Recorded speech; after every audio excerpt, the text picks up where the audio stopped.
നമസ്കാരം.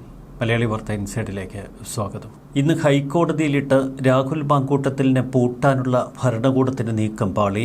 ബലാത്സംഗ കേസിൽ നേരത്തെ തിരുവനന്തപുരം ജില്ലാ സെഷൻസ് കോടതി രാഹുൽ മാങ്കൂട്ടത്തിലിന് മുൻകൂർ ജാമ്യം അനുവദിച്ചിരുന്നു. ഇതിനെതിരെയാണ് സർക്കാർ ഹൈക്കോടതിയെ സമീപിച്ചത്. ക്രിസ്മസ് അവധിക്ക് ശേഷം ഈ ഹർജി പരിഗണിക്കാം എന്ന് ഹൈക്കോടതി.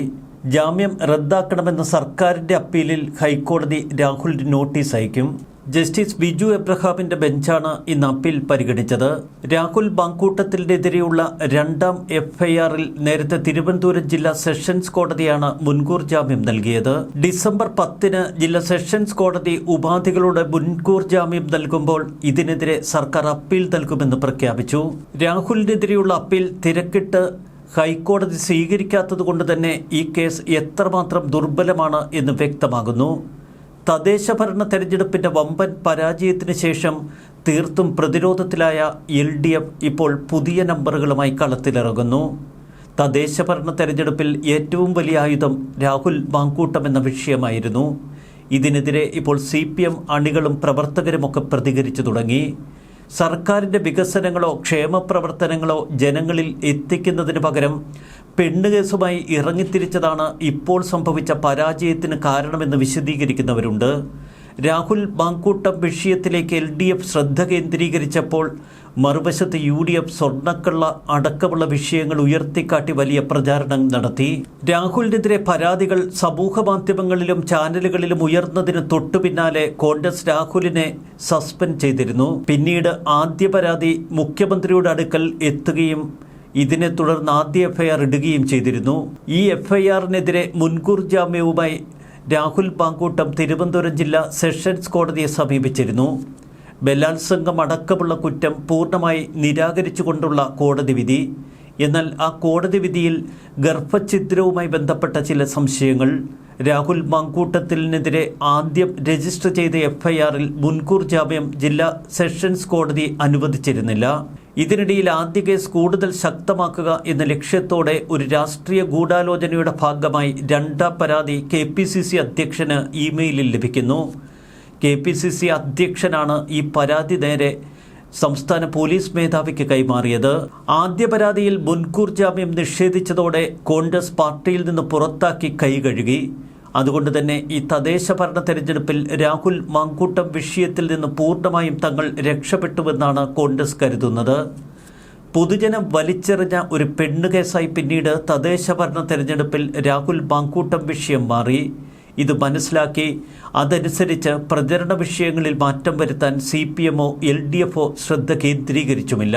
രാഹുലിനെതിരെ കെട്ടിയുയർത്തിക്കൊണ്ടുവന്ന ബലാത്സംഗ ആരോപണങ്ങൾ ഒന്നൊന്നായി നിയമ സംവിധാനങ്ങൾക്ക് മുന്നിൽ തകർന്നടിയുന്ന കാഴ്ച സർക്കാരിനെ ഭയപ്പെടുത്തി. തദ്ദേശഭരണ തെരഞ്ഞെടുപ്പിന്റെ റിസൾട്ട് ഒരു കാര്യം വ്യക്തമാക്കുന്നു. വരുന്ന നിയമസഭാ തെരഞ്ഞെടുപ്പിൽ UDF തന്നെ വലിയ വിജയം കൈവരിക്കും. നിയമസഭാ തെരഞ്ഞെടുപ്പിന് ഇനി മാസങ്ങൾ മാത്രം. അതുകൊണ്ട് തന്നെ പല പോലീസ് ഉദ്യോഗസ്ഥരും ഇനി കള്ളക്കേസിന് പിന്നാലെ നിൽക്കില്ല. അതൊക്കെ ഭാവിയിൽ വലിയ പുലിവാല് തങ്ങളുടെ കരിയറിൽ സൃഷ്ടിക്കുമെന്ന് അവർ തന്നെ ഭയപ്പെടുന്നു. രാഹുൽ മാങ്കൂട്ടം കേസിലും ഇനി ഇത്തരം ചില ഘടകങ്ങൾ പ്രവർത്തിക്കും. പോലീസ് അന്വേഷണ സംഘത്തിലെ ചില ഉദ്യോഗസ്ഥരെങ്കിലും ഇനി നിയമാനുസൃതം പ്രവർത്തിക്കാൻ സമ്മർദ്ദത്തിലാകും. ബംഗളൂരുവിൽ താമസിക്കുന്ന മലയാളി യുവതിയുടെ പരാതിയിലാണ് ഇത്തരമൊരു കേസ് രജിസ്റ്റർ ചെയ്തത്. തിരുവനന്തപുരം ജില്ലാ സെഷൻസ് കോടതി മുൻകൂർ ജാമ്യം അനുവദിച്ചുകൊണ്ട് നൽകിയ വിധിന്യായത്തിൽ ചില കാര്യങ്ങൾ ചൂണ്ടിക്കാട്ടിയിരുന്നു. ഒരു രാഷ്ട്രീയ ഗൂഢാലോചനയുടെ ഭാഗമാണോ ഈ പരാതി എന്ന സംശയം കോടതി ഉയർത്തി. 23-കാരിയായ യുവതിയെ ഹോം സ്റ്റേയിലെത്തിച്ച് അതിക്രൂരമായി ബലാത്സംഗം ചെയ്തു. യുവതി ശാരീരിക അസ്വസ്ഥതകൾ പ്രകടിപ്പിക്കുമ്പോഴും ക്രൂരപീഡനം തുടർന്നുവെന്നൊക്കെയായിരുന്നു പരാതിയിൽ പറഞ്ഞത്. എന്നാൽ പരാതിയിൽ അടിമുടി വൈരുദ്ധ്യം കോടതി ശ്രദ്ധിച്ചു. യുവതിയുടെ മൊഴിയിലും പരാതിയിലുമൊക്കെ വൈരുദ്ധ്യങ്ങൾ കടന്നുകൂടിയത് ചൂണ്ടിക്കാട്ടിയാണ് കോടതി രാഹുലിന് മുൻകൂർ ജാമ്യം അനുവദിച്ചത്. അതിക്രൂര ബലാത്സംഗത്തിന് ശേഷം എന്തുകൊണ്ട് യുവതി രാഹുലിനെ വിവാഹം കഴിക്കുമെന്ന പ്രതീക്ഷ വെച്ചു, എന്തിനതിനുവേണ്ടി നിർബന്ധിച്ചു തുടങ്ങിയ ചോദ്യങ്ങൾക്ക് യുവതിക്ക് പോലും ഉത്തരമില്ല. നേരത്തെ പോലീസിന് നൽകിയ മൊഴിയിലും പരാതിയിലും വ്യത്യസ്ത കാര്യങ്ങളായിരുന്നു യുവതി പറഞ്ഞത്. ഇതൊക്കെ ചൂണ്ടിക്കാട്ടിയാണ് ജാമ്യ ഹർജി അനുവദിച്ച് നൽകിയത്. ഇതിനെതിരെ നൽകിയ ഹർജിയിൽ ഇപ്പോൾ ഹൈക്കോടതി തിടുക്കം കാട്ടിയില്ല എന്നത് ഈ പരാതി എത്ര ദുർബലമാണ് എന്നതിൻ്റെ നേർസാക്ഷ്യവുമാകുന്നു. രാഹുൽ മാങ്കൂട്ടം നടത്തിയത് ഒരു ബലാത്സംഗമാണ് എന്ന് തെളിയിക്കാൻ മതിയായ തെളിവില്ല എന്ന് കോടതി നിരീക്ഷിച്ചിരുന്നു. കോടതിയുടെ ഈ നിരീക്ഷണങ്ങൾക്ക് ശേഷവും ഇടതുപക്ഷം തദ്ദേശഭരണ തെരഞ്ഞെടുപ്പിൽ രാഹുൽ വിഷയം തന്നെയാണ് ഏറ്റവും വലിയ പ്രചരണായുധമാക്കിയത്. രാഹുലിന്റെ ജാമ്യം റദ്ദാക്കണം, കസ്റ്റഡിയിൽ ചോദ്യം ചെയ്യണം തുടങ്ങിയ ആവശ്യങ്ങളുമായാണ് തുടർന്ന് സർക്കാർ ഹൈക്കോടതിയെ സമീപിച്ചത്. ആദ്യ പരാതിയിന്മേൽ രജിസ്റ്റർ ചെയ്തിരിക്കുന്ന എഫ്ഐആറിൽ ഇപ്പോൾ ഹൈക്കോടതിയുടെ ഉത്തരവിലാണ് അറസ്റ്റ് ഒഴിവാക്കി കിട്ടിയത് രാഹുൽ മാങ്കൂട്ടത്തിന്. ഈ കേസ് ജസ്റ്റിസ് കെ ബാബു പരിഗണിക്കുന്നു. വോട്ടിംഗ് ദിനം അവസാനിക്കാറായപ്പോൾ രാഹുൽ മാങ്കൂട്ടം നടത്തിയ മാസ് എൻട്രി അക്ഷരാർത്ഥത്തിൽ അത് ഇടതുപക്ഷത്തെ ഞെട്ടിച്ചിരുന്നു. പാലക്കാട്ടെത്തിയ രാഹുൽ മാധ്യമപ്രവർത്തകർക്ക് മുന്നിലും പ്രതിഷേധമുയർത്തിയ ഡിവൈഎഫ്ഐ BJP പ്രവർത്തകർക്ക് മുന്നിലും നട്ടെല്ലുയർത്തി നിർത്തുന്നു. പിന്നീട് രാഹുൽ ഒരു ആശുപത്രി ക്യാൻറ്റീനിലെത്തി മാധ്യമങ്ങളെ പരിഹസിച്ചുകൊണ്ടുള്ള ചായകുടി, ഇതൊക്കെ വലിയ വൈറലായിരുന്നു.